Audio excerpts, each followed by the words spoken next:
in the Gospel of Luke, chapter 6, verse 29. When someone slaps you on one cheek, turn them the other cheek too.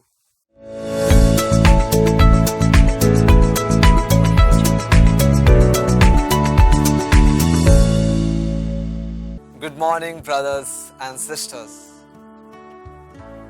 Sometimes we think that we should die for Christ, no matter what happens.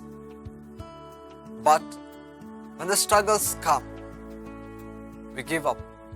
We don't tolerate. We just lose our cool, especially when life becomes hard and burdensome. When we meet with pain and humiliations, when all the doors seem to be closed, and at times when we feel insecure. In our imagination and meditations, we want to do so many things for Christ.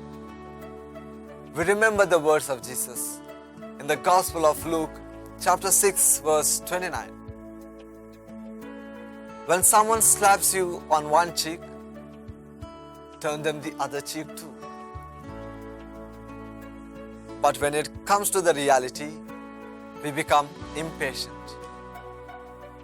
All of a sudden, we slip to the devilish position from angelic position. Sometimes we even think, why the hell only to us all persecutions and sufferings come? Why not to others also? One thing we should know, that it's not just me alone who suffers, but all those who follow Jesus. If you are going to accept what Jesus said and follow Him, then you are going to face the world with the persecutions and humiliations. No one can do away with the hate. No one can do away with persecutions. No one can do away with the crosses. Now we get a doubt. It's alright for getting suffered for Jesus' sake. Why should people hate us or persecute us for being just and good in the society and the church? Why do they trouble us for no mistakes of us? Why do they look at me with the contempt? What harm have I done to them? Don't they know that I'm holy or innocent?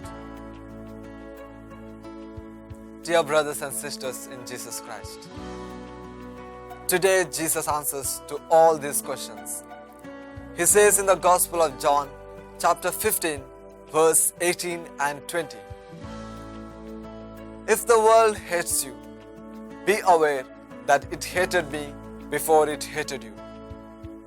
He further adds, if they persecuted me, they will persecute you also. Yes, brothers and sisters, Jesus too was a just and holy man, as the whole world knew. Though Jesus' persecutors and haters found no guilt in Him, they tortured and killed Him. They killed Him merely for their safety and selfishness. You and I too can be put in trouble like this for no offense. There was a Jesuit priest named Alfred Delf in Germany. He was killed for just being a priest. His executioners thought that he was one among who attempted to take Hitler's life. Though they had no proofs about it, they were merciless. But he forgave them and loved them like Christ. Maybe he knew these words from the letter to Philippians, chapter 1, verse 29.